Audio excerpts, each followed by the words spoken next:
Guns play an important role in American history. An armed militia took us from colony to country. The right to bear arms, written in the Constitution. He's outside the car. Mass shootings at Columbine High, Newtown, Connecticut, and here at Seattle Pacific University have many pushing for tighter controls on guns. Others argue these measures fail to cut crime and instead curb our freedom. Washington's November ballot sits in the crosshairs of this heated debate, with two initiatives on opposite sides of the issue. Tonight, we turn the discussion over to you. Live from Como Plaza in Seattle, Washington, a town hall meeting, Guns in America. Please welcome the moderator, Sinclair commentator and host, Mark Hyman.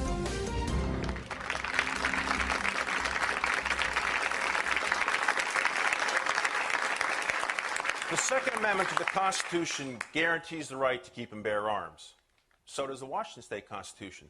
But are there reasonable limitations and regulations? Supporters of stricter gun laws may argue that they want to prevent mass shootings like that happened at Sandy Hook Elementary School. Supporters of status quo may claim that there was a reduction of violence in Chicago as a result of concealed carry permits.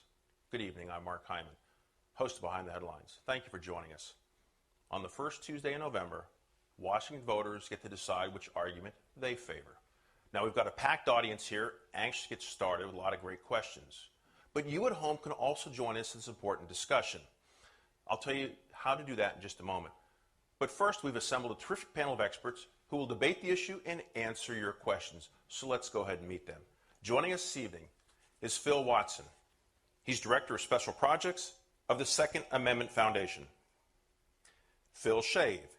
He is Executive Director of the Washington Arms Collectors. Rebecca Johnson-Arledge. She is with the Washington Alliance for Gun Responsibility. And Ralph Fascitelli. He is Board President of Washington Ceasefire. Additional information on our panelists and organizations may be found on our website at comonews.com. Our panelists are here in their personal capacities. The views they represent are their own unless they state otherwise. Now, I mentioned a moment ago we have a live audience here, anxious to get started with a lot of great questions, but you at home can also join us. A question we ask live on air may be yours. Como News reporter John Humbert is manning our social media desk. He'll explain how you can be a part of this debate. John? Well, we've got some good stuff already. We've had a number of folks come through, Mark, and we definitely want to hear more from you. That hashtag is going to be incredibly important.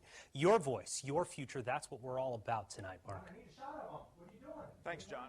Now, this is all about asking questions of our panel of experts. That's what a town hall meeting is all about. However, tonight we're going to start off with the first question tonight, not going to our panel, but to the live audience here. I'd like you to respond to this question with the sound of applause. Your two choices and answers are yes and no. Please respond to this question. Is there anything that could have absolutely prevented the mass shooting at Sandy Hook Elementary School or similar mass shootings? Those who believe yes, please applaud.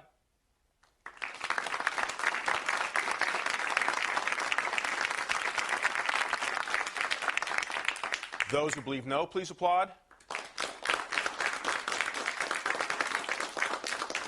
Well, I'd like to put the same question to our panel of experts if you raise your hand. Is there anything that could have prevented the mass shooting at Sandy Hook Elementary School or similar shootings? If you believe yes, please raise your hand. Okay, two. And if you believe no? So we've got two and a half. Sir, if you step up here for just a moment. Okay, so we have a little division here, both in the panelists and the audience. Step on up here with me, sir. We're going to start the evening off with our first question. Sir, please tell us who you are, where do you live, and what is your question? My name is David Carnahan. I live in Tacoma. I'm trying to start a range down in the Tacoma area, and I want to know how I-94 would impact any of the instructors that I hire to give free training to any individual that seeks safety training on firearms. We'll start off with Ralph. How would this impact someone who's running a range? I believe it wouldn't impact it at all. I think you're going to hear a lot of conversation about how long this initiative is, how it's all the transfers. But the fact is, when it comes to sporting programs, and what should be considered a sporting program, there are a number of exceptions to it, and I think it wouldn't impact you at all. Philip Shave. I can't believe the answer. 594 specifically requires the intervention of an FFL dealer in a transfer, and a transfer is a change of possession. No money needs to change hands. It is not a sale. You've heard a lot about 594 as a background check on private firearm sales. It is much more than that. 594 actually does have an exception that would allow an instructor to transfer firearms to a juvenile, to a child. There is no exception for adults. We're back to the audience. It's not true. First of all, you can transfer to family members. You can transfer even to first cousins.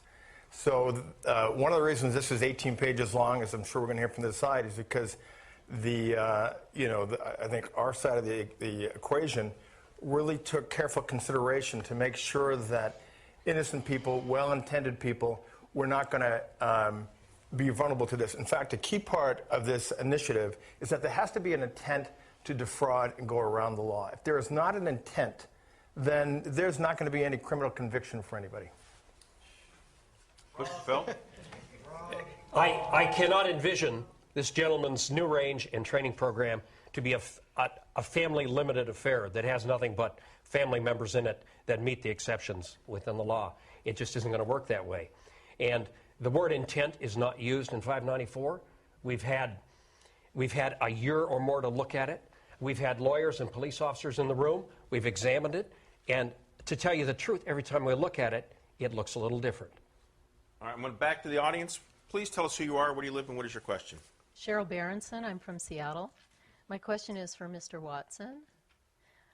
Mr. Watson, you were in the room when the NRA lobbyist here in Washington compared Initiative 594 to Nazi policies that caused the Holocaust. Since then, the head of Initiative 591 campaign has made that same comparison. As a member of the Holocaust Education Resource Center here in Seattle, I'd like to know if you agree with them, and what is that position for 591 now? First of all, Alan, who was the chairman of 591, didn't necessarily make the exact equivalent comparisons. But if you go historically into the facts of gun control in 1930s and 1940s Germany, there was a registration of people for firearms, and they did use that registration system to take those firearms away.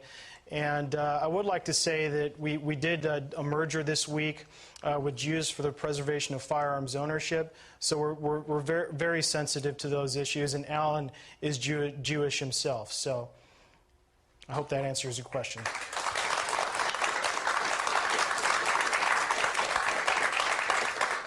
We haven't had a chance to hear from Rebecca. Would you have something you want to follow up with on that comment? Gosh, on that comment, you know, the comments that Mr. Judy and Mr. Gottlieb have made equating supporters of common sense solutions that are closing a loophole to keep dangerous criminals from having guns, comparing that to Nazi Germany or insinuating that folks who are for closing that loophole don't understand that history feels very offensive to myself and I think to many Washingtonians. You know, we're only a few minutes in the evening. We have some passionate questions and some differences in opinions. Before we check in with what our viewers had to say at home, we're going to get one more question from our live audience here. Please tell us who you are, where do you live, and what is your question? My name is Christina, and I live here in Seattle. I'm a firearms instructor. My question is actually from one of my students. She's a 35-year-old woman that takes private lessons from me, and her father owns a collection of guns that were passed down from her grandfather who served in World War II. There's about 7 of them. When her father passes, what happens to her right to own these guns after the 60-day time period? Ralph, what happens?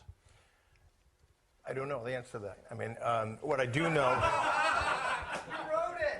What I do know is that any gun that was produced before 1898 is considered to be an antique and considered to be exempt from the background check law.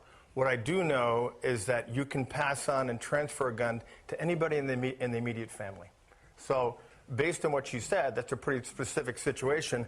If she transferred it on, I don't think there'd be any problem at all with this background check law. Phil Shave? That's not true. You mentioned the 60 days, and you have 60 days within which, if there are any handguns in that collection, you're required to either go down to an FFL dealer and transfer them, and the usual cost is somewhere between $30 and $50 per firearm, or you can contact Department of Licensing and register those firearms.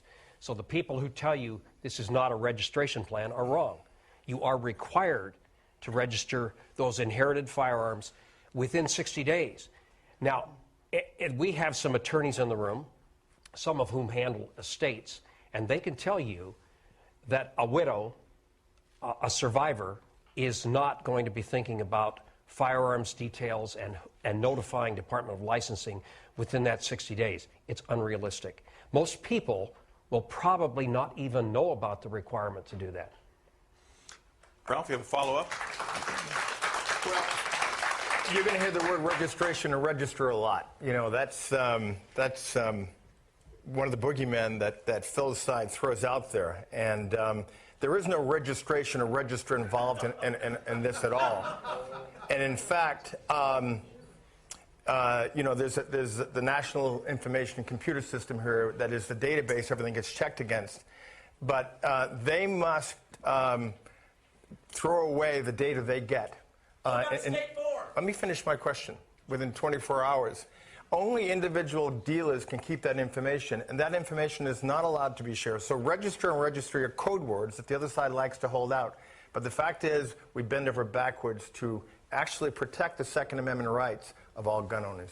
I'd like to remind my audience to not shout out and interrupt our panelists when they're giving their responses. Let's show them the respect they deserve. Now, we're 15 minutes into this. We're 15 minutes into this, and we already have a lot of disagreement of opinion. But the public has been weighing in on this issue for the past week or so. Viewers have joined us both on Facebook and Twitter. So let's check with our social media desk. John, what do you have for us? Well, we've got a lot of energy and a lot of emotion out there. You know, when you talk about the disagreements, you've also got to talk about the passion that so many people have, but also some pointed questions, too. Clay Burris says to us, if I-594 is about simple background checks, how come it is 18 pages long? We mentioned that earlier. Those are some of the other concerns. Our next comment in all of this that people have come up and said, how exactly will I-594 stop gun-related violence, and how will it be reinforced? Lee Clement asks that. So we've got questions like that coming from people about these very tangible issues. What say those panelists, Mark? That's a great question. So, Rebecca, it doesn't make a difference what law is passed any time. There will always be people who break laws. How do we go after those people who don't follow the law and continue to engage in gun violence? I think that's a great question. You know, I raised my hand halfway on the first question because I don't believe there's any one thing that we can do that will prevent all gun violence. But closing the loophole that currently exists in our law where dangerous criminals, domestic abusers, the dangerously mentally ill can go online or meet someone at a gun show or a stranger in a parking lot to buy a gun without a background check at all, that's a loophole that just simply should be closed. So I would say to that, you know, we can't solve every instance of violence, but we know that in states that require background checks on more than just the gun sales that happen in stores, there are 38% fewer women are murdered by guns by a domestic partner or a spouse. About the same amount of fewer law enforcement are killed in the line of duty with a firearm. So voting yes on 594, passing this common sense closing of this loophole is a way for us to further enforce our laws and make sure dangerous people are not getting easy access to guns. I want to bring Phil Watson back into the conversation. Do you agree with Rebecca? Well, I think the real loophole is dangerous people to begin with. And if we've got people that are so extremely dangerous walking around out on the streets, or if they're a criminal, violent criminal, or if they're in need of mental health treatment, I think we need to deal with that situation first. I'm a season ticket holder with my family with the Seattle Sounders, and there was a person with severe mental issues that stabbed a Seattle Sounders fan just walking home earlier this year. So there's a lot of real issues here that we could be talking about, but instead the other side wants to try to distract and talk about you know, attacking our firearms rights. And I just don't think that's the right course of action right now. I think we have to deal with the people that need treatment, or the people that probably, if they're really, really violent, should be in some sort of facility. And before I follow up with Ralph, out of curiosity, is there anybody in the audience here who is a mental health professional? Anyone in the audience? Because that's a topic, I think. So we'll get to you. No, I'll get to you in a moment, sir.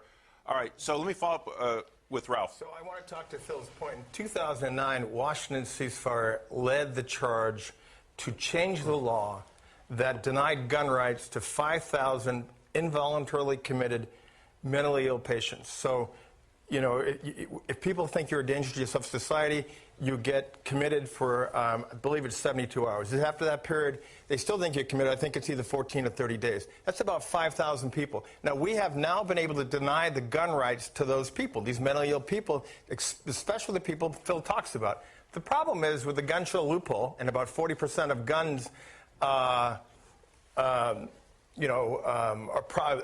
without background checks through these gun shows. It's not true, Ralph. Let me finish my point.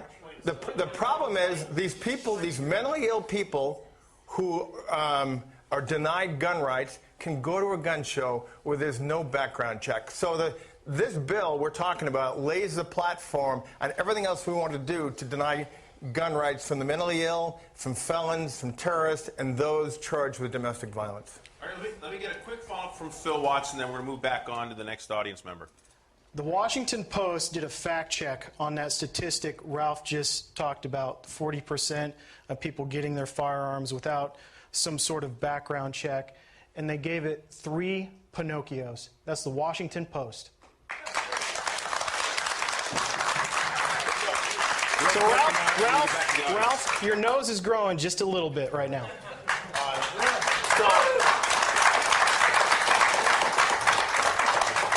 Something the other side doesn't understand. There's a matter of nuance here, okay? And it isn't all black and white. It isn't all good guys and bad guys out there. You know, the lower number talk to people that got their guns directly from gun shows without a background check. But what we've seen, and we saw this in the case of the Forza Cafe, those 4 policemen who were shot and killed, the perpetrator got his gun from somebody who bought it at a gun show without a background check. So being able to buy these guns at gun shows without background checks create an easy secondary market. These guns flood into our children, the ones under 21 are not allowed guns. They flood into the hands of felons. And others we've talked about, the mentally ill. So there's a secondary market because you don't have record keeping of transactions at gun shows that are created when at these gun shows. Phil, hold that thought for a moment. I suspect we're going to hear more about this throughout the evening. I want to get to this gentleman. Sir, please tell us who you are, where do you live, and what is your question? My name is Sandy Brown. I live in Seattle. And according to FBI statistics, in Washington State, 25,000 people who are convicted felons, 6,000 people who are guilty of domestic abuse, and 1,000 people who are severely mentally ill have been denied the ability to have guns because of the criminal background check system. And yet we hear the people on the anti-gun responsibility campaign saying that criminal background checks don't keep guns away from criminals. So how can you say that in your campaign when it's so blatantly untrue according to FBI statistics? Phil Shave? It's not a matter of nuance. I think it's a matter of fact. We're talking about the National Instant Check System, the NICS system. You'll hear that referred to during the debate. Well, it's just a matter of fact that court restraining orders in the state of Washington do not get into the NICS system.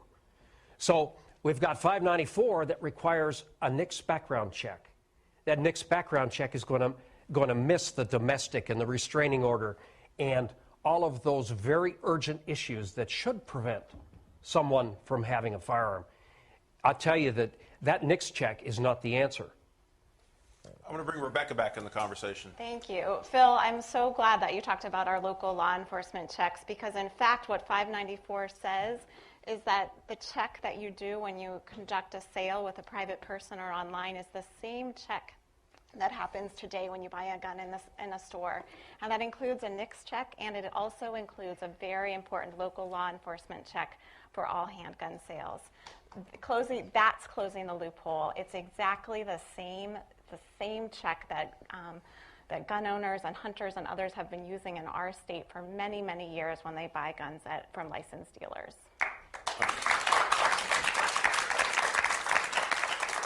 And I'll give both Ralph and Phil a chance for 2 quick follow-ups. Ralph? Well, Rebecca's exactly right. It isn't just the NICS system. It also checks state databases as well. So Phil is wrong.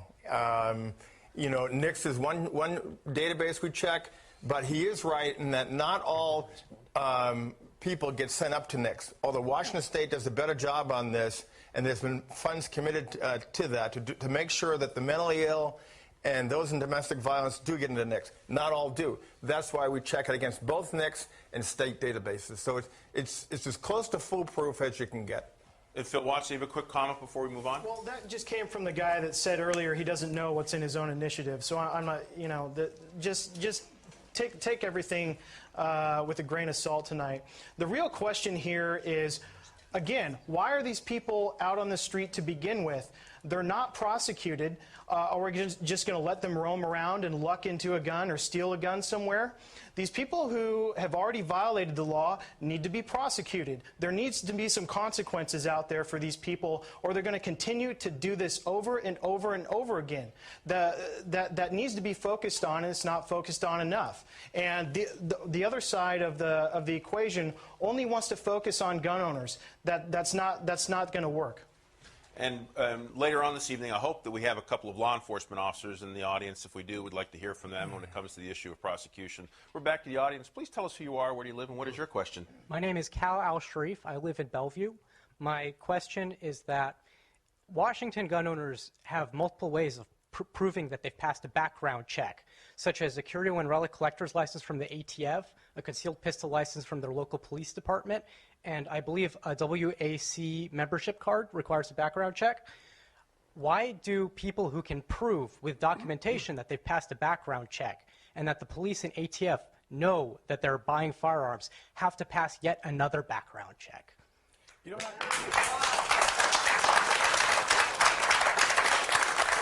You only pass a background check when you buy a gun, okay? And so there's not another background check. If you don't want to buy another gun, then you don't have to pass another background check. No. That wasn't even responsive to his question. He very clearly stated that other background checks are done, and they are more thorough than the NICS check that is required under 594. It isn't that background checks are bad, it's that 594 is bad. You've got, let me lay it out for you. There are a lot of people in the audience who already know this because they've gone into the local police department or the sheriff's office. And they don't get a NICS check, they actually get fingerprinted. They are identified as to who exactly they are. Now that is very different than an electronic background check. So now somebody with a concealed pistol license in the state of Washington has been thoroughly backgrounded. Law enforcement knows who they are. They know that the record is clean. Why? What he was asking is, why can't they then take that CPL and have that legitimize the transfer? But no, you should be backgrounding the person, not the transfer. It's 594 just does not make sense.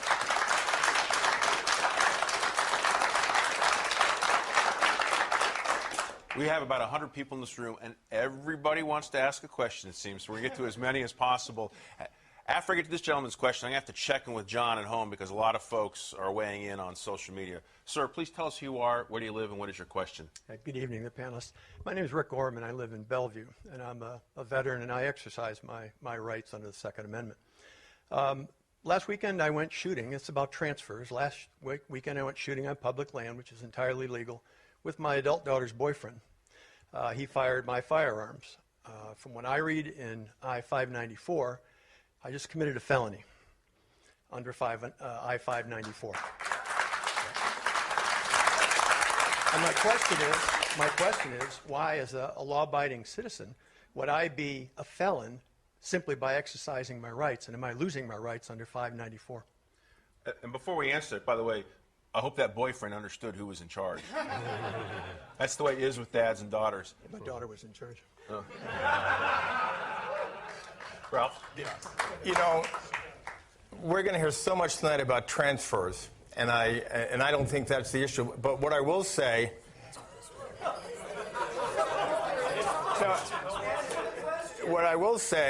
is that you have King County Republican prosecutor Dan Satterberg said all this chatter and dribble about transfers is hot air. There are no problems with transfers in this bill. This is King County Republican prosecutor Dan Satterberg who's refuting all these problems. In your case, you're not going to get charged with a felony unless there is an intent to circumvent the law. And I don't see any intent. But I want to go back a little. Here's the big question here. Over the last 10 years in Washington State, 6,000 people have died from gun violence in this state. 6,000 people. Now, are we going to just say that's acceptable collateral damage? Or are we going to try to do common sense programs like denying gun rights to felons and terrorists and those on domestic violence charges from getting guns? This is an important first step, and you're all trying to play gotcha with this transfer nonsense. I want to bring Phil Watson back into the conversation. Well, I'd like to defer to my colleague, Phil Shave. He really wanted to have a response to this. The notion that Prosecutor Satterberg read and understood this 18 pages is absurd. He did not. Because if he had actually read this, if he were a working prosecutor, and we have at least one in the audience, he would know that everything hinges upon the definition of what a transfer is. And it is very specific. It is just a change of possession of that firearm. This is not about background checks. This is an attempt to crush recreational shooting.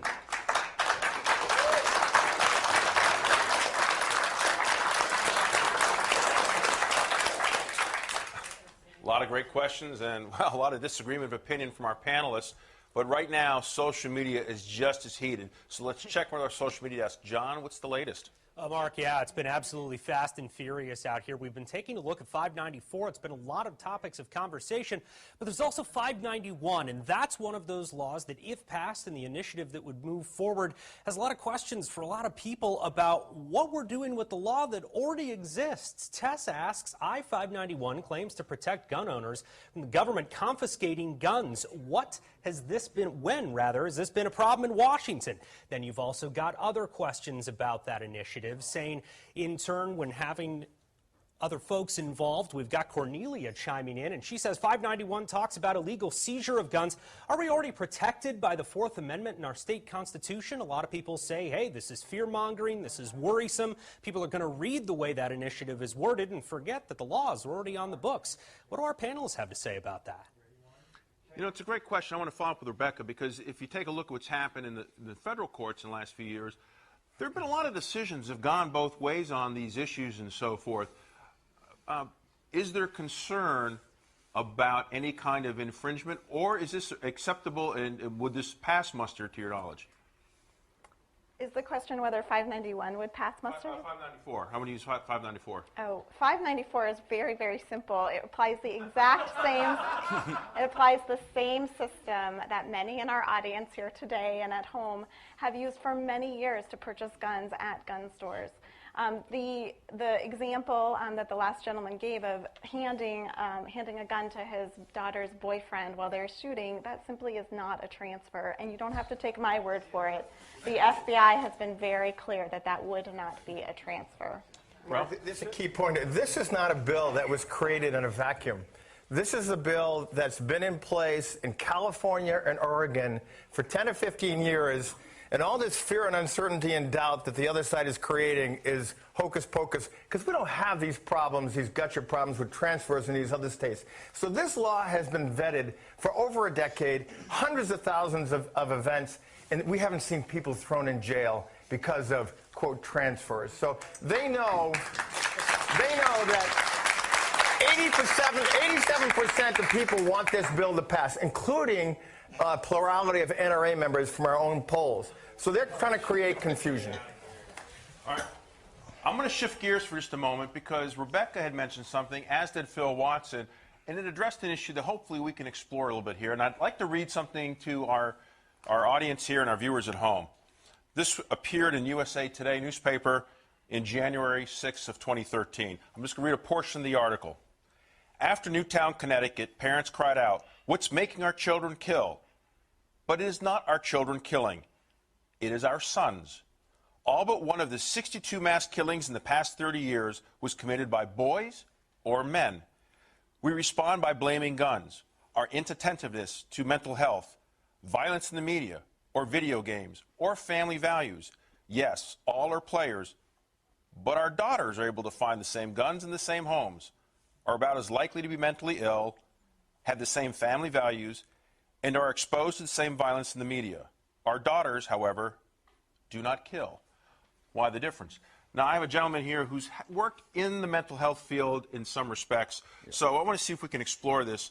Do you have any sense as to why? Because our concern here, and all the panelists, we want to stop gun violence, and we look at those tragic events, and it horrifies all of us. But if the article is correct, why is it sons are killing and our daughters aren't? Okay, I'm going to really annoy a bunch of people with this.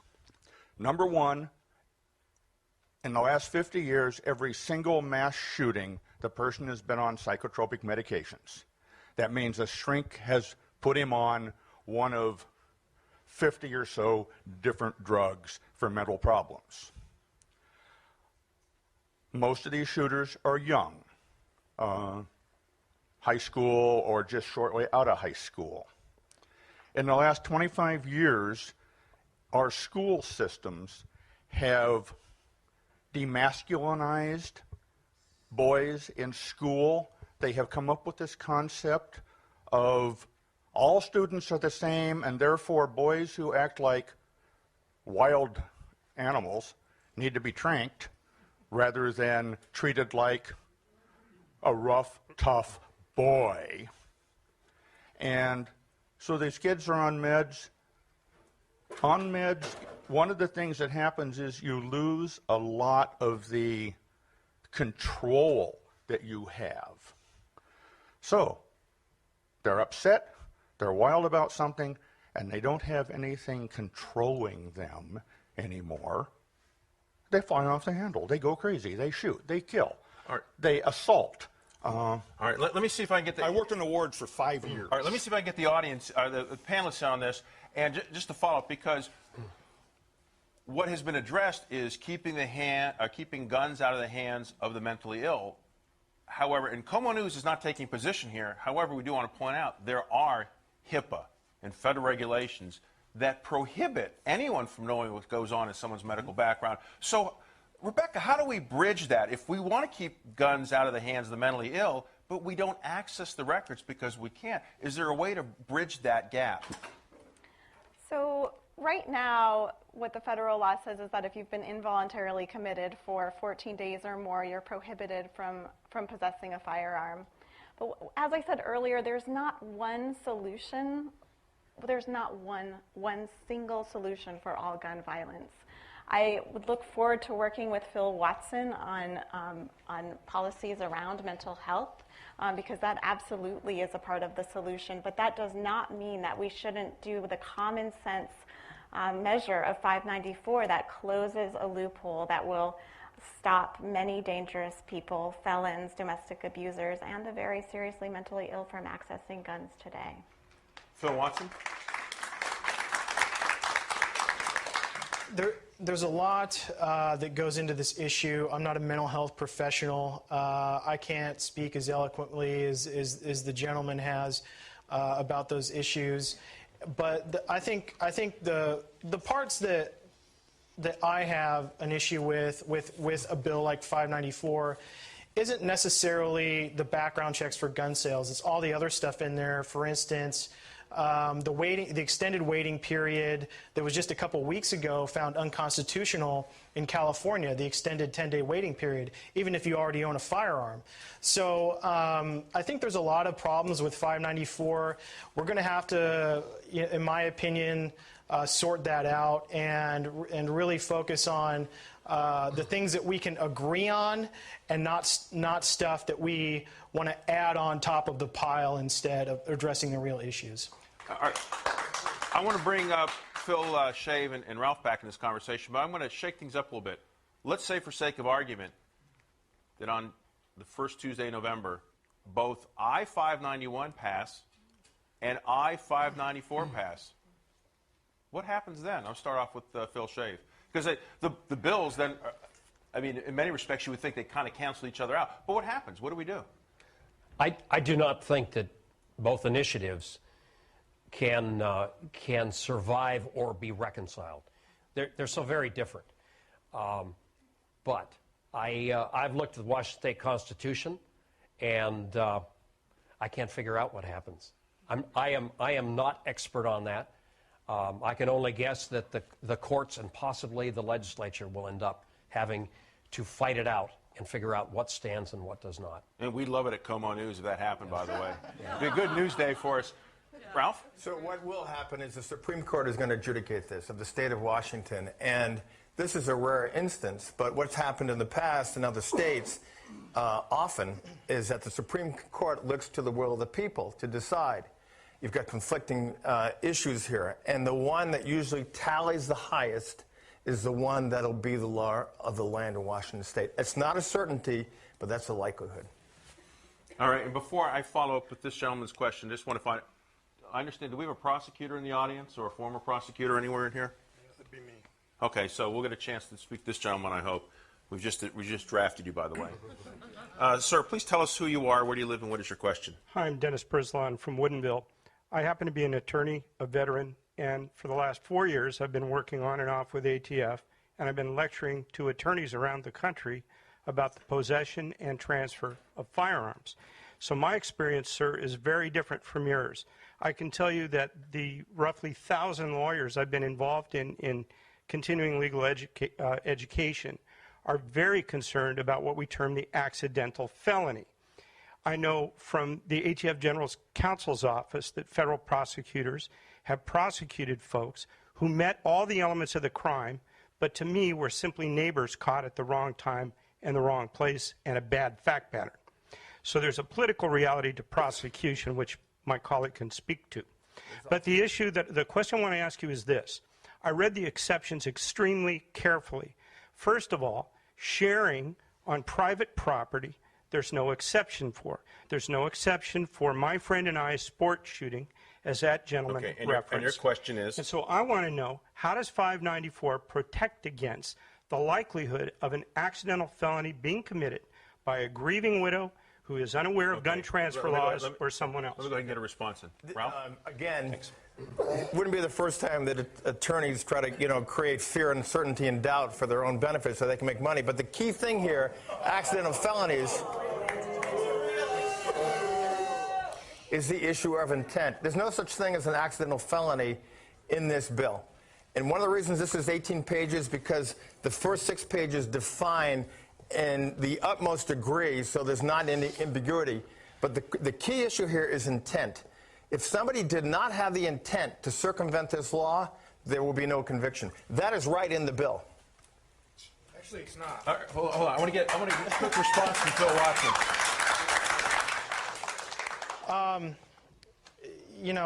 The problem is there is such a thing called prosecutorial discretion. And I think the gentleman standing up right now is a prosecutor, in fact, and he can speak very, very eloquently towards that. But Dan Sandberg can't, apparently. Excuse me, Ralph. I think the prosecutor that's in the room is an expert, and we should hear what he has to say. All right. One of the things that we hear is a concern, and I don't know if it's legitimate or not, but that people who do violate the law sometimes are not prosecuted. And so an argument is made, depending on which side of the debate you're on, that we don't hold the people who break the law accountable, so what's the point of another law? Can you just talk about the issues that were raised earlier about suggestions were made by panelists about people who have broken various gun laws in the past and have been prosecuted? Well, I'm sorry, please tell us who you are, where do you live?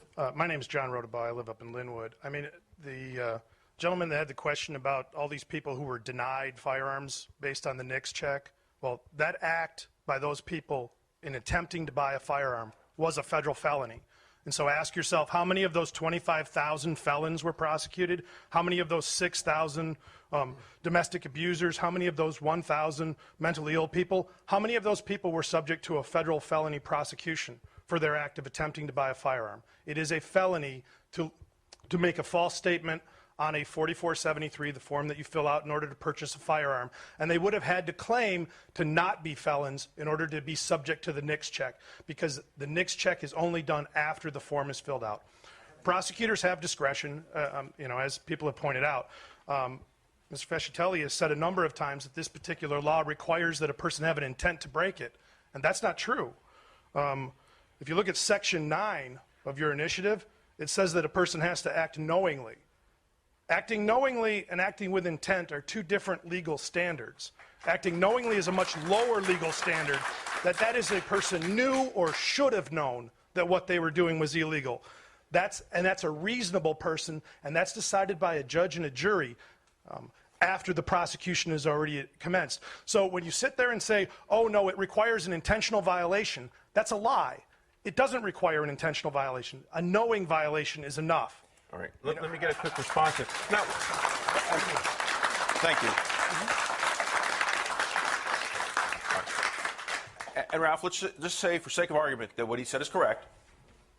Would simply changing the language then make it a better provision, and then we're okay? It's not correct. This is, again, a gray area between knowingly and stuff. I'm going to defer to Dan Satterberg. He's a Republican prosecutor of King County. He's highly respected. My friends on the right have dissed him because he's not in line with what they're saying. But I'm going to defer in this debate between prosecutors to Dan Satterberg, a Republican lead prosecutor for King County.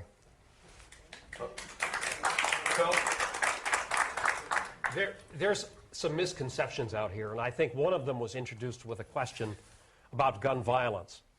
The phrase gun violence is used basically to bring the gun into the violence issue.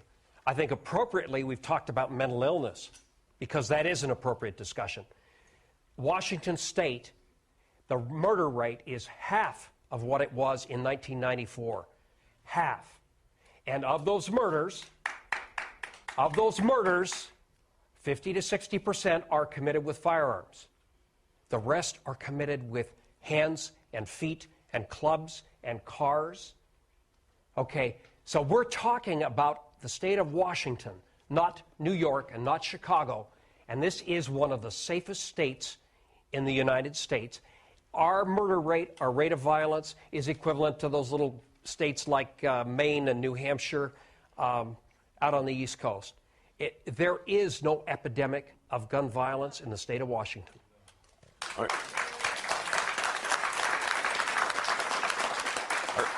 Ralph, hold that thought for a moment, because I want to get it. This is a big point. This is a critical point of the night, because what my friends on the right do, they ignore suicide. And we have 600 gun deaths a year, okay? 600 gun deaths a year, and they ignore suicide. And we lose a person a day to suicide in this state. And we know those states that have approved background checks on all sales, their level of suicide by firearm goes down by 49%. Quick follow-up, Phil, and then I need to move on. We found an area in which we agree. His statistics are wrong because he includes suicides. That is not gun violence. We have states, in fact, we have a neighboring state in which the citizens have passed a law allowing doctors to assist people in suicide. Now, I tell you that the issue, if you look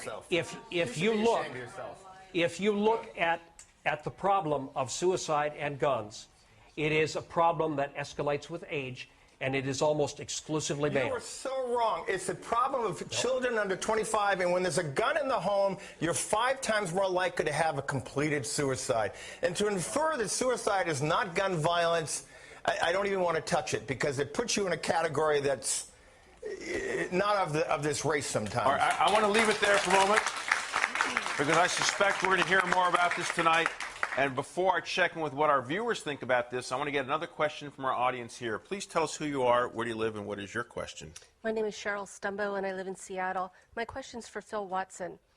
In addition to law enforcement, I-584 is supported by a diverse coalition, including the state PTA, the Faith Action Network, the League of Women Voters, and local chapters of the National Association of Mental Illness and the National Physicians Alliance.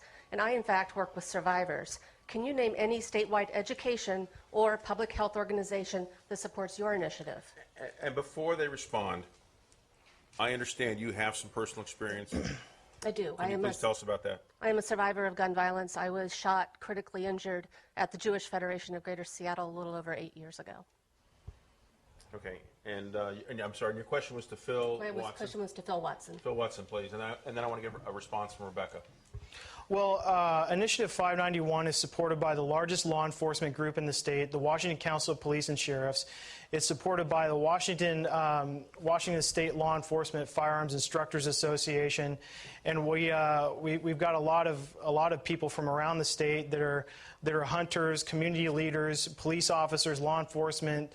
We have 9 county sheriffs that are supporting our initiative, and the Washington State Association of Police and Sheriffs also said no to 594.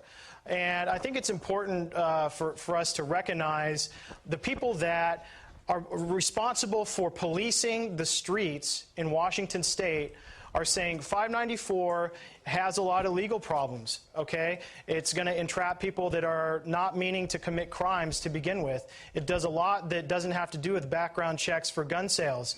And quite honestly, although I really do sympathize with anybody that's had an issue with any type of violence, the people that are responsible for keeping the streets safe, not only me and you, but the police, are agreeing with 591 and not agreeing with 594.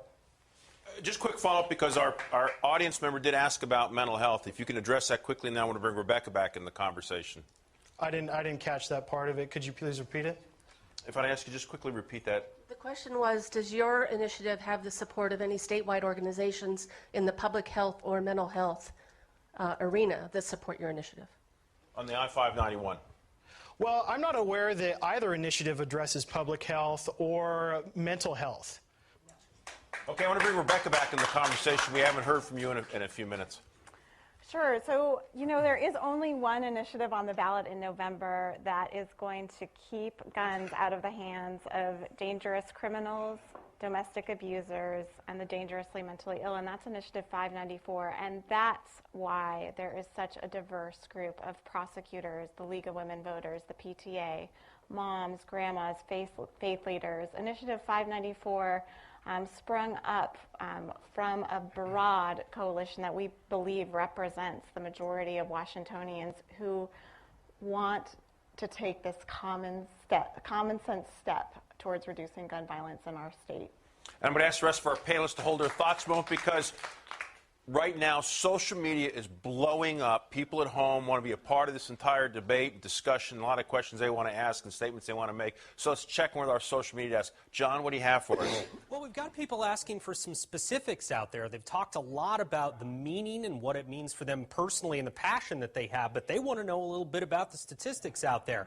Jocelyn talks to us, how many other states have background checks like I-594? Are they working there? We've heard about California and Oregon. There are some others that do some more. We had Joy check in with us as well, saying, did you work with Washington law enforcement in writing 594? And that also gets to the point of the mental health issues for 591 and others, as far as the stakeholders who were involved, mental health experts, those law enforcement agencies, prosecutors. What role did they play in writing both of the bills? It's a great question, and I want to follow up with Ralph. We haven't had a chat with you for a few minutes. When it comes to all these initiatives, whether it's I-591 or I-594, whether it's Washington State or anywhere, we're in a day and an age where it seems like you have to get broad consensus on any kind of legislation in order to get it passed. Can you talk about at least the groups that are supportive of your bill and why you think that's important and why it helps? And then I'm going to get a quick response from the supporters of I-591. Well, we don't need broad support. We do have broad support. We have 87%. And according to the poll, even people east of the mountains in eastern Washington are very much in favor. NRA families, not a majority, but a plurality. So it's like 46 to 36%. This has almost 9 out of 10 Washingtonians who vote want I-594.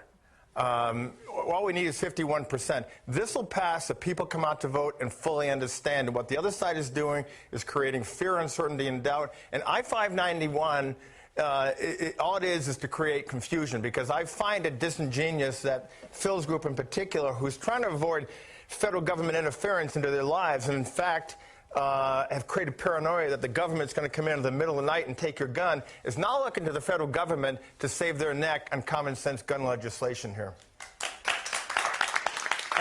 And Phil, before I follow up with you on 591, I do want to make it, what's apparent to everybody here is that the ultimate poll occurs on the first Tuesday in November, and then we will know where the majority of Washingtonians stand with either or both of these measures. But Phil, please follow up with I-591 and at least the groups that support your measure. I think obviously the real poll is the people voting, and not Ralph's polls or Ralph's marketing of his initiative, which is actually supported by people like Michael Bloomberg's group, who said the Boston bombers were victims of gun violence. I think that's absolutely despicable that you're having this group come in and spend millions of dollars in our state. That Mike Bloomberg is an extremist. He's an anti-Second Amendment advocate, and quite honestly, I just think that's beyond the pale that Ralph is accepting that money and accepting that support. And so you won't accept NRA money then, Phil, right? You won't accept them coming in. I don't work at the NRA. Okay. So anyways, what I was getting to, there's a lot of issues we've addressed tonight with 594, and if there's no conflict with anything, then 594 just goes in. It has to become law for 2 years. That's the law here in Washington State. I think it's really important that we let our state legislature and our state courts have a chance to sort out the problems with 594. So it's very important that you vote for 591, even if you agree with the background check portion of 594. So it's going to be very important that you vote for 591.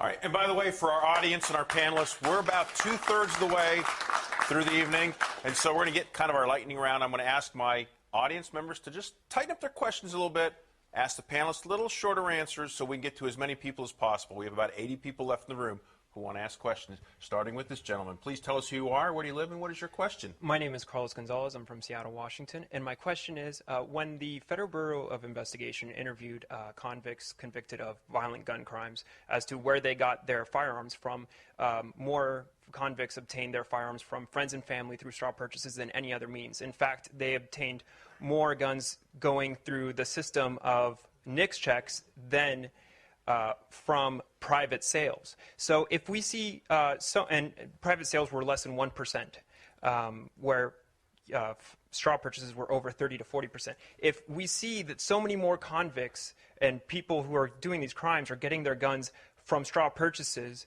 and even through the NICS check, why are we addressing private sales when that's obviously not the problem? Rebecca?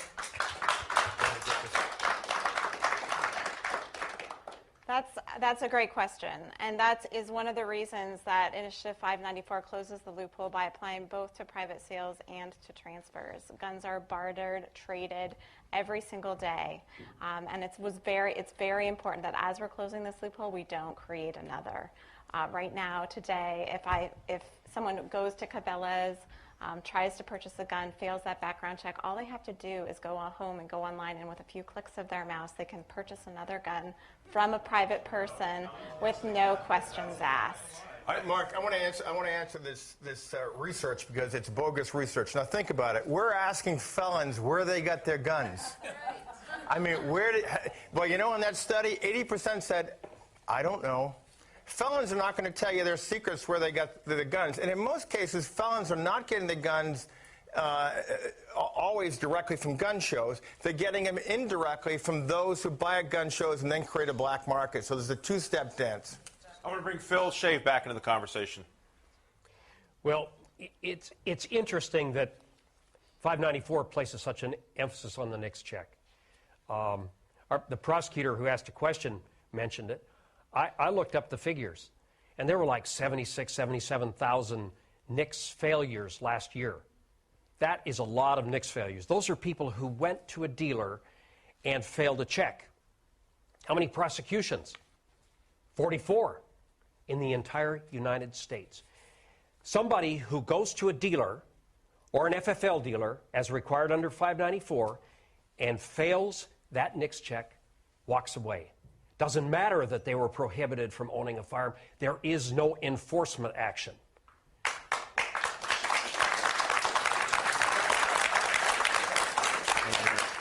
We're back to the audience. Sir, please tell us who you are, where do you live, and what is your question?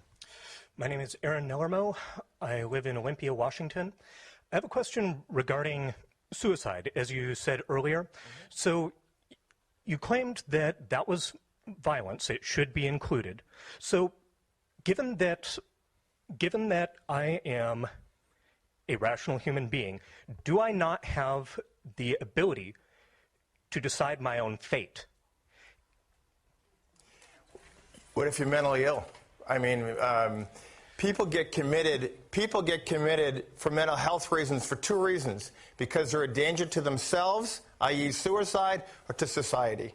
So, you know, suicide in many cases is a mentally ill issue, and with the presence of a gun in connection with this, when somebody's in this vortex, this is emotional vortex, the chances of a completed suicide go sky high. Yes. So, assuming it's got to be a lightning round question. I'm sorry. Assuming no quality of life, do I not have the right to choose suicide? Let me answer this then. Suicide is often very impulsive, and they've done studies that found. Let me answer your question. I'm answering your question. I'm not giving you the answer you want, but I'm answering your question. They have done studies of people who survive suicide, and actually their longevity is 90% of the regular population 30 years out. So many cases, people who have an impulse to commit suicide really don't want to die. You know, and in fact, they don't. They live for many decades. And let me just follow up. And again, here at Como News, we're not taking position on this, but an obvious question we want to ask, and we addressed it a little bit earlier on the whole mental health issue, because if you look at both I-591 and I-594, they don't really have provisions that go at what most people would see as the heart of the mental illness issue. Because if you take a look at folks like Eric Harris, Dylan Klebold of the Columbine shooting, Sung Ho Cho of Virginia Tech, Jared Lautner of Tucson, Arizona, James Holmes of Aurora, Colorado, the list goes on and on. All of these people had mental health issues. In some cases, the guns, or maybe in all cases, the guns were acquired through legitimate means.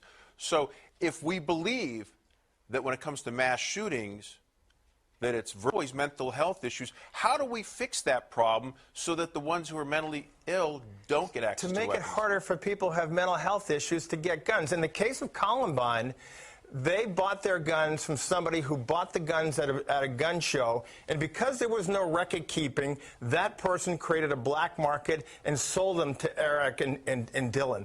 If they had closed the gun show in Colorado back then, there in all likelihood would not have been a Columbine. Just like in all likelihood, there might not have been a Forza Cafe where 4 policemen were shot and killed, because the individual, the felon who killed the 4 policemen, bought his gun from somebody who bought that gun from a gun show, and they bought it and resold it because there was no record keeping. So the problem with gun shows is the creation of this secondary market that eventually gets in the wrong hands, be they felons or the mentally ill. Bring Phil Watson back to the conversation.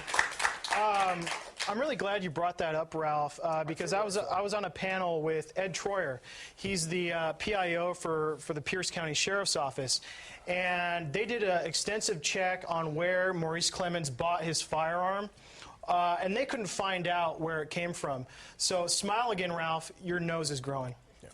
Well, I can tell you where he got it from. He got him from an individual in Olympia, Washington, who had about 100 guns in his garage and was selling them as a way to make income. That's not what Ed Troyer said. It was on TV. Well, I can show you the data.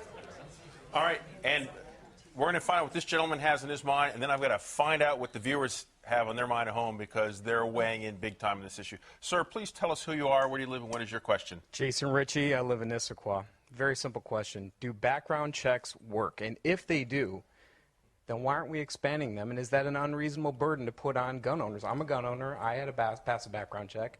Doesn't 594 simply close a background check? Are we getting distracted? Rebecca? I believe we are getting distracted. 594 simply does close a loophole that exists today, where when you walk into Cabela's or Big Five, they will do a background check before they sell you a gun. But as I said before, if you go home online to Arms List or another website, you can buy a gun online from a stranger or at a gun show or in a parking lot from someone with no questions asked. I find 594 simply closes that loophole, and that's how we're going to keep guns out of the hands of dangerous criminals, domestic abusers, and the seriously mentally ill. Philip Shea? Phil Shea, why is that not reasonable?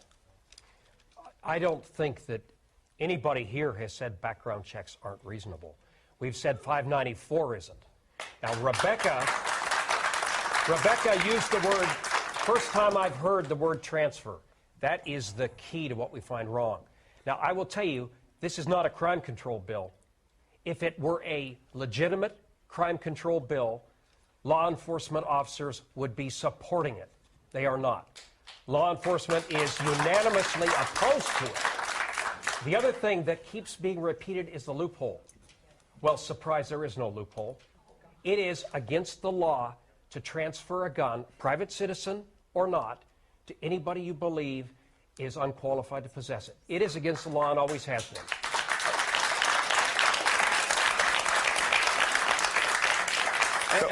And before I follow up with Ralph for just a moment, I hope someone here in the audience has some knowledge on whether there's enforcement of that, because our concern is, that's been addressed here, is if people are violating existing laws, whether or not 591 and 594 get passed, beside that, are we enforcing the laws currently in place? I think we addressed it earlier, but we may have a chance to follow up if we have any other law enforcement here. But Ralph, let me bring you back in the conversation, and then I have to check in with John on social media. I want to talk about law enforcement because there are a number of law enforcement groups here. There's WACOPs, which are the rank and file union people. There's the State Patrol, and there are police chiefs. Now, only WACOPs is supporting the Phil brothers' side on that. And the facts are these. 500 police have been killed by guns over the last 10 years. And in those states that have closed the gun show loophole, we see a reduction in death to police by more than 30%. And by the way, I just want to correct one thing. I don't think the Phils are really brothers. We're long-lost brothers. But I know at home, people are just as passionate about this issue as they are here in Studio B. So let's check with our social media desk. John, what do you have for us? Well, having that little moment of levity there talking about family, that's actually a big question that we've been getting from a lot of people is what do you do within your own family and the members who have guns? We've got Stephen weighing in. Could I restore my grandfather's old non-antique hunting rifle? It seems illegal unless it's gifted to me. Then another issue we've been hearing from other folks out there is loaning a firearm to a family member to go hunting without you, legal under I-594. These are some of the biggest questions that we've had tonight. These are the ones that people want specific answers to and a lot of clarity. Guys? Right. You know, all right, I want to follow up with Phil Shea because some of the biggest disagreement here appears to be in the whole issue of transfer. And we're looking at, and Ralph started off the evening, he talked about the antique weapons and so forth. Is there a gray area? Should we be concerned? Are there issues that need to be addressed on either side? No, there's no gray area. 594 lists a specific number of exceptions. And in a law, when you write a law and you list the exceptions, those are the only exceptions. It is not a gray area. The question regarding the loan of a rifle to go hunting, no, you can't do that. That is a transfer. Okay? That requires Grandpa to go down, find an FFL dealer, transfer the gun, and at the end of the hunting season, transfer it back, if he wants it back. And the second part of that question, again, it's not allowed without an FFL transfer of that firearm. There are traps in 594, and they're primarily set up for families, survivors who inherit firearms, recreational shooters, coaches, safety trainers. Those are the people who are at risk because of the transfer language in 594. I'm getting worried, Mark, that Phil lives in a parallel universe, because he said there's no loophole, and now he's saying all these traps are set. Dan Satterberg, King County Republican prosecutor, said this is all nonsense. In fact, you can go hunting, and you can give it to a family member while you're hunting, and there's no repercussion to that. That is all a legal exception. That is not true. Right. The actual language, the actual language is while hunting. And we have law enforcement officers in the audience who have applied laws. We have a prosecutor. He will tell you that means while hunting. That means in the field. So I can hand my rifle to my buddy to go across a fence for safety, but back at home, can I give it to a relative, a friend, so he can go hunting? The answer is no. And I'm going to remind the audience to please show respect to all of our panelists, even if you disagree with them. We appreciate their being here and expressing their opinions and sharing their knowledge with us, so please show the respect they deserve. I'd like to find out what this young lady has in her mind. Please tell us who you are, where do you live, and what is your question? My name is Stephanie Kearns. I live in Kirkland, and I am a firearms instructor. I've been teaching for 15 years, and mostly women, in both self-defense and firearms training. I'm also an owner of West Coast Armory North Range and a gun store. And one of the things that I want to talk about, and I kind of want to look at Rebecca when I say this, is because women in the last probably 5 years have really been empowered by guns. They've been coming to classes. You talked about how there are more boys committing mass shootings. I can't address that, but I can tell you that women are more afraid of guns, and so it takes them a while to be able to come and seek out training. And I do believe, and just along with that first question that we had, training facilities will be affected by this. A transfer, it will be a transfer when I am teaching a woman because she wants to be empowered herself regarding making a choice if she wants to own a gun or not, or use it for self-defense. And your lightning round question is? Yes, is that how can you prevent women, because it is going to prevent women, from being able to seek out training. And I'm sorry, I have to say this. I was walking in here and the woman said to me, where do you do? And I said, I'm a firearms trainer. And she had a button on it said, Women or Mothers for Change. She said, oh, I want to get a group of women to come to your range to go shooting. They won't be able to do that. All right, let me, Rebecca. And Rebecca, I'm going to broaden the issue a little bit because what's been dominating the news, not just sports, but all of news recently, is domestic violence. There are some who argue, and there's both sides of the issue, there are some who argue that some women want to be armed to protect themselves from whether it's an estranged boyfriend with a restraining order and so forth. Does this create problems for them, or is this just an easy part of the process and they still can get the weapons that they need if they have to protect themselves? So Initiative 594 is about keeping guns out of the hands of dangerous people, and it will not impact any of the training or the safety training you talked about doing, because simply handing a gun to someone for a demonstration or to shoot is not a transfer. It does say that it is. But in your initiative, though, it does. The FBI has said that that is not a transfer. But I do want to talk about, I would like to talk about domestic violence because I think that is a very important issue. What we know in states that go beyond just the background checks at gun stores that have closed this loophole is that you see women killed by guns by their domestic partners or spouses. That number is reduced by 38% in those states, and that is an important number to remember. That's 38% of women who've been protected because they've closed this loophole. So it absolutely does impact women. It impacts survivors of domestic violence, and it keeps guns out of the hands of domestic abusers.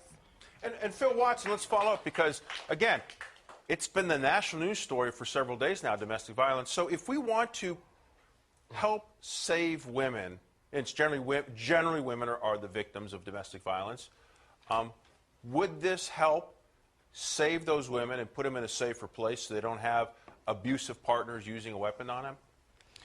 Well, you know, I don't want to put myself in the position of trying to predict the future, but I do just want to say that I think what Ray Rice did to his significant other was despicable, and Roger Goodell was very justified in expelling him from the NFL. I think that's what we're kind of talking about. This is I-594. All right, we're back to the audience. That was an awkward pause. We're back to the audience. Sir, please tell us who you are, where do you live, and what is your question? Richard Ripley. I live in Mill Creek. I'm an NRA firearms instructor. I have a specific question for Rebecca. There's an exemption in 594 for educating people under age 18, specifically written in the law, or in the initiative rather. Why is it okay to teach people who are under 18, but not okay to teach people who are over 18? Initiative 594 won't change your ability to teach people over 18. What Initiative 594 does is apply the same system of background checks that exists today when you buy a gun from a federally licensed dealer to private sales and transfers. 594 doesn't impact your ability to train, to do safety trainings, to teach folks to shoot. Phil Schaaf? You can hear the problem. What Mr. Ripley just described is an exception in the law which addresses handing or transferring a firearm to somebody under the age of 18. If it's not in the law, it doesn't exist as an exception. You are assuming a lot of things that are not written into 594. And the information is there. If you read it, it's in black and white. What I am afraid of is that people will pass 594 because it's about background checks on gun sales. It isn't. It is about so many other things. And I think what Ralph is saying is, you need to pass it. Trust us. And then you'll find out what's in it.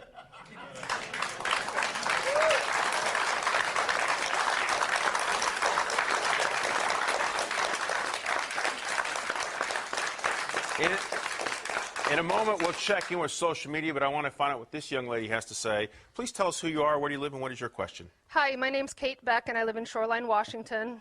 And I'm pretty outraged by the conversation around the transfers. My whole job is to protect my children and keep them safe. And I want to know, if you were a convicted felon or you were a domestic abuser, where would you go to get a gun? Would you go to a licensed firearm dealer, or would you go to a private sales at armslist.com? So, okay, so Phil Watson, so if there aren't those background checks in certain venues, wouldn't that be a natural magnet for someone who wouldn't normally qualify and presumably wouldn't announce to whoever they were purchasing from that I'm not a good guy? Well, first of all, I'd like to say that 594 does a lot of things. It doesn't help the safest gun show in Washington State that already does background checks stay in business. It shuts it down. And quite honestly, if you're a criminal and you're hell-bent on committing a crime, you're just going to get the gun or steal it illegally, or if you're just going to go to Idaho or Oregon to buy the gun anyway. So if you're really a criminal or a terrorist, you're going to try to buy or get the gun or steal it or any way you possibly can. And so while this is simply a background check on a sale, it doesn't get to the person's real intent. And sometimes people have intent that's bad. That's why we call these types of people criminals. Hold that thought for a moment, Ralph, because this is important. First of all, in California, universal background checks has minimal impact on the attendance at gun shows there. Minimal impact. So they are good precedents, not just for this law, but for the business successes of gun shows, and they're alive just as they were before that. And where in California have you been to a gun show, Ralph? I read about it, and I've been to gun shows here. Okay. I read about it. I read. And we've seen no impact on gun shows there. The other thing you mentioned, so we have two producers of gun shows in this state. We have Washington Arms Collectors. They do a one-time background check. They do not do a background check at the point of sale. So that means you could have passed a background check 5 years ago, and then you're committed for domestic violence 3 years later, and you could still buy a gun without a background check. Then we have another group called Knutson. There's no background checks at all. There's no background checks at all. Neither of these groups do background checks every time at the point of sale. Not true. All right. Things are heating up here in Studio B, but they're really heating up on both Facebook and Twitter. So let's go to our social media desk. John, what do you have for us? Well, this was one of those questions that was difficult to get an answer to earlier, and it deals with some of the concerns in the law about 591. I-591 claims to protect gun owners from government confiscating guns. When has this been a problem in Washington? Is this just fear-mongering and saber-rattling by some of those with 591? What's the answer there? What do you think, Rebecca? I think it is. You know, their confiscation has not been a problem in Washington state. What Initiative 591 is about, it's about two things. One is about creating confusion, and the other is that it actually rolls back our current background, some of our current background checks. The very background checks that Phil Shave spoke about earlier as being so critically important. Those that check local law enforcement for the most up-to-date information about domestic violence, restraining orders, about mental health commitments. Under Initiative 591, we're not just not able to close this loophole, we're actually taking a step backwards in what kind of background checks we're doing and how we're protecting the public today. There's one initiative on the ballot that's going to help protect Washingtonians, help reduce gun violence, and that's Initiative 594, and 591 is simply a step in the wrong direction.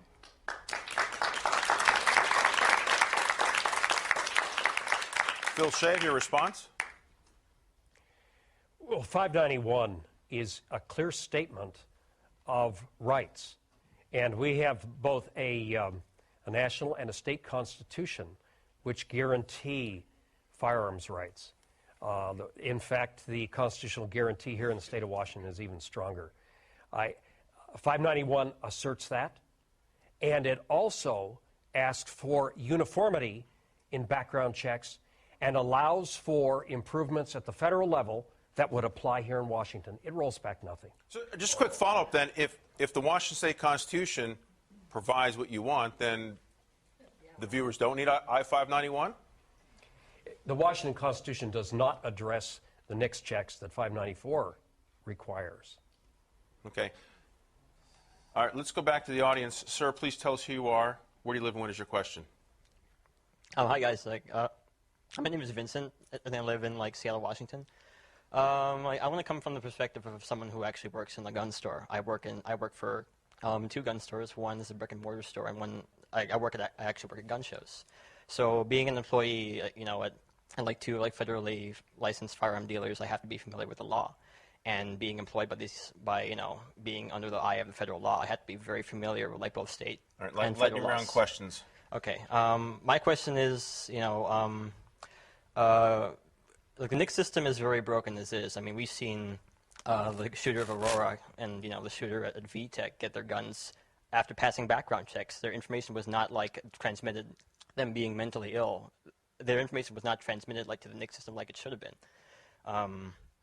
But plenty of guys who pass these background checks become criminals after and never get a chance to be checked after these initial background checks. Right, they commit a crime. Your lightning round question is? Okay. Is expanding an already broken system really going to help things and as opposed to fixing the system and do any? And I want to ask the audience too, how many of you guys actually know what goes to a background check? All right, I won't have time to get to the entire audience because I have to fly to another city. However, but I want to follow up. Actually, Ralph, if assuming that the NICS system is broken, is that perhaps the first and most important step that we should be taking in order to fix that system so that we are confident and comfortable that it works well? It is not broken. It's not perfect. Once again, I think the fellows on that side are trying to make perfect the enemy of the good. NICS is a good system. It's being improved daily. And we know that because it stopped in this state, I believe, tens of thousands of people who shouldn't have gun rights from getting their guns. So the NICS system is good. It's not perfect. We're working on making it better. All right, and I'm going to move on from Open because I know we're running short on time. I want to get to as many questions as possible. Please tell us who you are, where do you live, and what is your question? My name is Pamela Van Swearingen. I live in Edmonds, Washington, north of Seattle.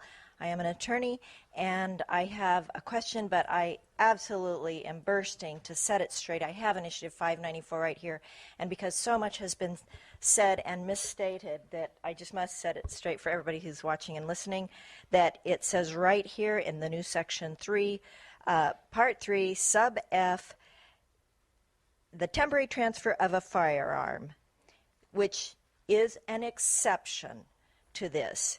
One of those temporary exceptions, which is perfectly lawful without a criminal background check, is sub little 2, if the temporary transfer occurs and the firearm is kept at all times at an established shooting range authorized by the governing body of the jurisdiction in which such range is located. So I need to throw that out there. Your question is? My question, though, is this. And this is for Mr. Shea. I hope I've got your name right. I am concerned that you and other statements I've heard tonight have represented the view of ignoring the reality and importance that when criminal background checks stop purchases from people who are ineligible to have them, convicted felons. I need a lightning round We question. know who those people I'm running are. out of time.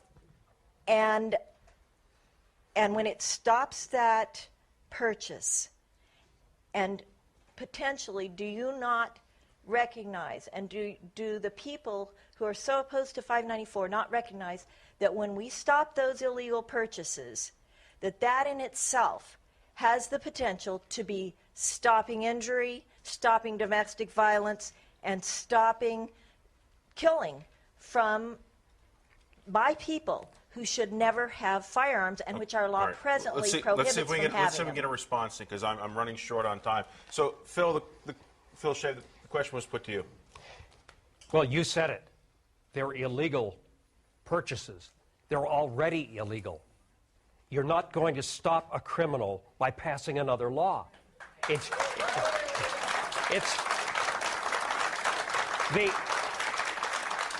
And I thank you for reading that section, that exception, because you read it exactly as it's written.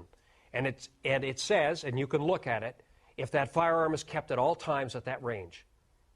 Firearms are not kept at the range. That exception is meaningless. The firearms... About education and learning. The firearms are not kept at the range. They leave with their owners. That exception means nothing.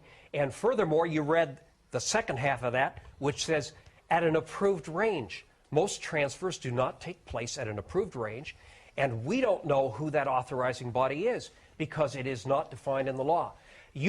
This is exactly the problem with 594. It's got an exception, and it doesn't apply to anything. That exception is meaningless, and I'm glad you read it. All right, and we're going to move on here in a moment. I want to bring Ralph back into the conversation, but then we really have to keep all of our answers shorter because I'm going to try to get a few more questions in before we run out of time for the evening. But Ralph, I want to bring you back into the conversation. Again, I go back to Dan Satterberg. You know, this is they are trying to create these exceptions, this fear and doubt about transfers. We have a King County Republican prosecutor who says there's no problem with transfers. We have the experience in Oregon and California that set a precedent for 10 to 15 years. There's no problem with precedent. So, you know, you guys are making an extreme case. You have to look at the cost-benefit analysis. 40% of guns out there are bought via private sales. That's a loophole that we need to close. Your nose is growing again, Ralph.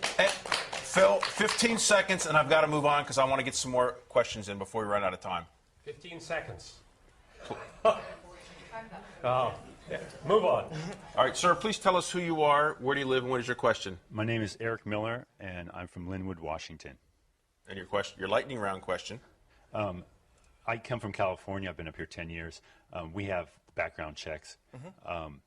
It didn't change any of the murder or homicides in Oakland, where I'm from, at all. In fact, the gun murders have gone up. How are you going to address straw purchases with this background check because that's where all the criminals are getting their guns. Rebecca, I want to bring Rebecca back in the conversation. So today we have, it's really a superhighway, not even a loophole, where it's completely legal for someone to sell or transfer or trade a gun from a private person to a private person with no background checks, no questions asked. 594 closes that loophole. It gives our law enforcement an additional tool. It is designed to keep guns out of the hands of dangerous people. Is it going to stop every criminal from getting every gun? No. There's no one thing that we can do that will stop every criminal from getting a gun. Law enforcement from California. The background check isn't saving lives because they're doing straw purchases. But, sir, we know that in states that do have closed this loophole, we know that law enforcement deaths by gun are 38% lower. I come from California. All right, all right, I want to get, all right, there's like, ladies and gentlemen, there's like 5 minutes left. Let's pretend for the last 5 minutes that I'm in charge. And I want to bring Phil back into the conversation. Phil Watson, I need a quick response from you, and then I want to get another question before we run out of time. Well, first of all, I'd really like to point out that a lot of what we've been talking tonight isn't exactly the background checks necessarily on gun sales. We wanted to come to the table with the 594 campaign when they first started. They refused to talk to us. Nick Hanauer refused to talk to us. He was the primary funder of the 594 campaign. So they're interested in talking, but not to us and not the entire community. They're interested in telling you what they want you to hear, not what the entire community wants to be heard. All right, we're back to the audience. Please tell us who you are, where do you live, and what is your question? My name is Owen Welling from Graham, Washington. My question is, we talk about the importance of keeping guns out of the hands of criminals. Criminals, by definition, don't care about the law, don't care about the penalties. We had a criminal in the case of Colorado who drove past several theaters where he knew that there would be possibility of armed defense. Okay, your lightning round question is? Is it more effective that we instill in the minds their fear of retribution, that they know what the consequences are for their immediate actions? This man is not going to stop. We see in Japan that people commit suicide even though they don't have the weapons. Why are we not providing means of an effective defense instead of trying to keep them away from an object? Ralph?